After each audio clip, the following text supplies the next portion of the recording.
क्या ये मूवी इतनी डिजर्विंग है? क्या सच में इस मूवी का रीमेक बनना चाहिए, वो भी हॉलीवुड में? अगर मूवी का ट्रेलर सेम टू सेम वैसा ही होता है तो मूवी में बिल्कुल भी दम नहीं होता है। और जितने भी डकैत होते हैं उनको पकड़ के कूट कूट के इतनी बुरी तरीके से पीसते। मेन यूएसपी है वो है सिर्फ और सिर्फ वायलेंस। अगर आप इस मूवी को एक्शन के लिए देखने जा रहे हैं तो मत देखिए। पता नहीं क्यों इस मूवी को इतना ज्यादा प्रमोट किया गया है एक्शन के लिए। वो जो एक ड्रामा तो क्रिएट होता है लेकिन उसके साथ साथ जो इमोशंस क्रिएट होना चाहिए वो बिल्कुल भी यहां पे नहीं होता है। अगर कोई कनेक्शन अगर नहीं बनता है ऑडियंस और मूवी के बीच में तो फिर मूवी देखने का कोई मजा नहीं आता। यही इस मूवी में लैक करती है। वो बात नजर नहीं आती है जो कि एक एक्टर के अंदर नजर आना चाहिए। Hello friends, I am Suresh and welcome to my channel non stop express. Dharma production के अंडर में एक नई मूवी मार्केट में आई है जिसका की नाम है किल। तो चलिए फटाफट इसी मूवी का कर देते हैं रिव्यू। लेकिन उसके पहले मैं आप लोगों को बताना ये चाहूंगा कि किल मूवी को हॉलीवुड वाले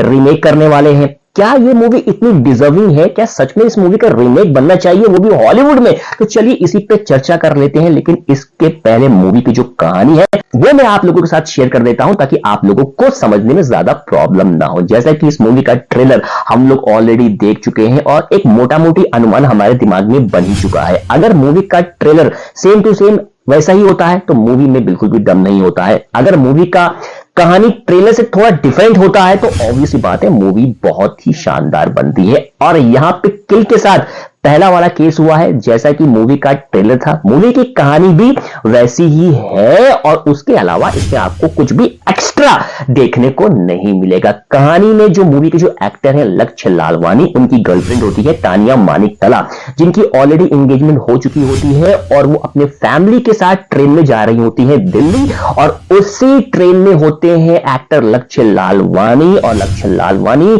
और तानिया मानिकतला दोनों एक दूसरे से बहुत ज्यादा प्यार करते हैं। और लक्ष्य लालवानी जो होते हैं वो आर्मी में भी होते हैं। और उसी दौरान उसी ट्रेन में पड़ जाती है डकैती। डकैती के जो मेन हेड हैं वो होते हैं आशीष विद्यार्थी और उनके लड़के राघव। दोनों मिलकर के ट्रेन में आते हैं और बहुत उत्पात मचाते हैं। और साथ ही साथ उनसे एक बहुत बड़ी गलती हो जाती है। और वो गलती क्या होती है उसके लिए आपको ये मूवी देखनी पड़ेगी, क्योंकि इस मूवी में बस ये ही एक छोटा सा स्पॉइलर है।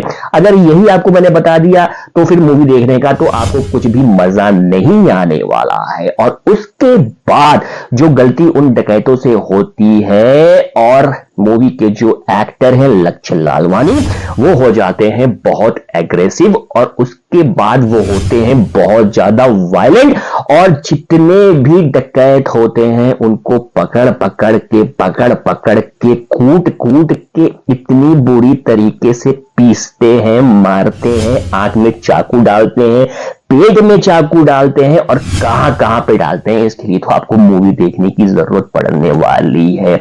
और एंड में जाकर के किस तरीके से वो सारे दुश्मनों का सफाया करते हैं यही इस मूवी की कहानी है। और वो दुश्मनों का सफाया क्यों करते हैं ये भी एक छोटा सा स्पॉइलर है, लेकिन आपको मूवी देखनी पड़ेगी। लेकिन मैं आपको कोई स्पॉइलर देना नहीं चाहता। ये भी एक छोटा सा राज है जिसके लिए आपको ये मूवी देखने की जरूरत पड़ेगी। अदरवाइज मैं आपको कोई भी स्पॉइलर नहीं देना चाहता हूं।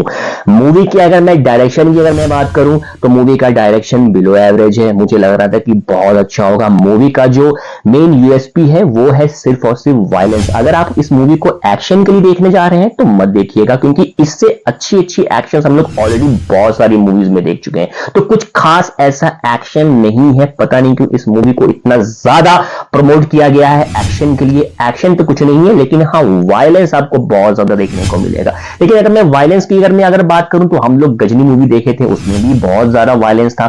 तो वायलेंस को भी आप छोड़ दीजिए, दरकिनार कर दीजिए। हम लोग मूवी कोई वायलेंस के लिए देखने नहीं जाते, हम लोग मूवी कोई बहुत ज्यादा एक्शन के लिए भी देखने नहीं जाते। एक मूवी जिसमें ठीक ठाक ड्रामा हो, एक मूवी जिसमें कॉमेडी हो, एक मूवी जिसमें आपको इमोशंस देखने को मिले, एक मूवी आपको जिसमें एक्शन देखने को मिले, इन सब का कॉम्बो होता है तो मूवी बहुत अच्छी बनती है। लेकिन इस मूवी के साथ ऐसा कुछ भी नहीं है। वो जो एक ड्रामा तो क्रिएट होता है लेकिन उसके साथ साथ जो इमोशंस क्रिएट होना चाहिए वो बिल्कुल भी यहाँ पे नहीं होता है। एक इमोशंस जो क्रिएट हुआ था मूवी गजनी में, जो आमिर खान ने क्रिएट किया था, जिसको कि देखने के बाद लोगों की भी आंखों में आंसू तो आ ही गए थे। यहां पर पर भी वैसा ही होना चाहिए था, लेकिन यहां पर बिल्कुल भी ऐसा नहीं होता है। लेकिन मैं जैसे कि पहले भी बोलता आया हूं, अगर कोई कनेक्शन अगर नहीं बनता है ऑडियंस और मूवी के बीच में, तो फिर मूवी देखने का कोई मजा नहीं आता। कोई कनेक्शन नहीं तो कोई इमोशंस भी नहीं, कोई इमोशंस नहीं तो आप क्यों बैठेंगे 1.5-2 घंटा सिनेमा हॉल में सीट पे, आपको क्या चीज रोकेगी? यही इस मूवी में लैक करती है। ड्रामा है बट इमोशंस नहीं है, जिसकी वजह से लोगों के मन में वो इमोशंस उत्पन्न नहीं होते हैं, जिसके के लिए उनको 1.5-2 घंटा बैठने की जरूरत यहां पे महसूस हो। परफॉर्मेंस की अगर मैं यहां पे अगर बात करूं तो लक्ष्य लालवानी तो यहां पे कुछ ज्यादा ही पोज मारा हुआ है। आई थिंक ये मॉडल है और मॉडलिंग इंडस्ट्री से आए हैं, तो उनका वो जो मॉडलिंग वाला जो पोर्शन है वो उनका गया नहीं है। यहां पर भी आकर के वो मॉडलिंग ही कर रहे थे। एक्शन करने की कोशिश इन्होंने किया है, ठीक ठाक किया है और इन पे सूट भी किया, लेकिन वो बात नजर नहीं आती है जो कि एक एक्टर के अंदर नजर आना चाहिए एक्शन करने के बाद। वायलेंस इन्होंने बहुत ज्यादा यहां पे किया हुआ है, मारा है अच्छे से, कूट कूट के धर धर के एकदम से जो है गुंडों को इन्होंने पीटा है और देख करके सच में मजा भी आता है।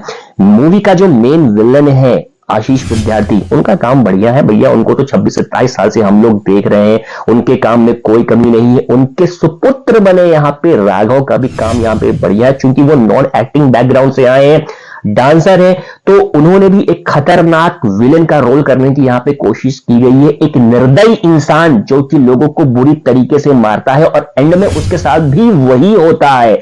और जो काम उन्होंने यहाँ पे किया है ठीक ठाक किया हुआ है। मूवी में सपोर्टिंग एक्टर में अभिषेक चौहान का काम अच्छा है। एक्ट्रेस के पिता हर्ष छाया का भी काम इस मूवी में ठीक ठाक है और तानिया मालिक कला का जितना काम था उन्होंने यहाँ पे ठीक ठाक किया। बहुत ज्यादा एक्सपेक्टेशन थी यहाँ पे एक्टर से, तो उन्होंने यहाँ पे मटिया पलीत कर दिया है मूवी का।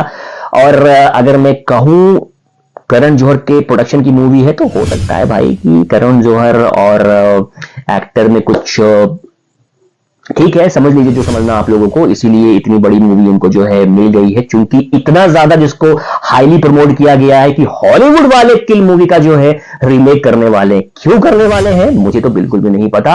एक बिलो एवरेज मूवी, 1 घंटे 50 मिनट की मूवी, जिसको कि देखने के बाद आपको वो मजा नहीं आने वाला है जो मजा आप सोच रहे थे कि आपको ये मूवी देखने के बाद मिले। ओवरऑल रेटिंग अगर मैं बात करूं तो इस मूवी को दूंगा मैं 10 में से मात्र 5 नंबर।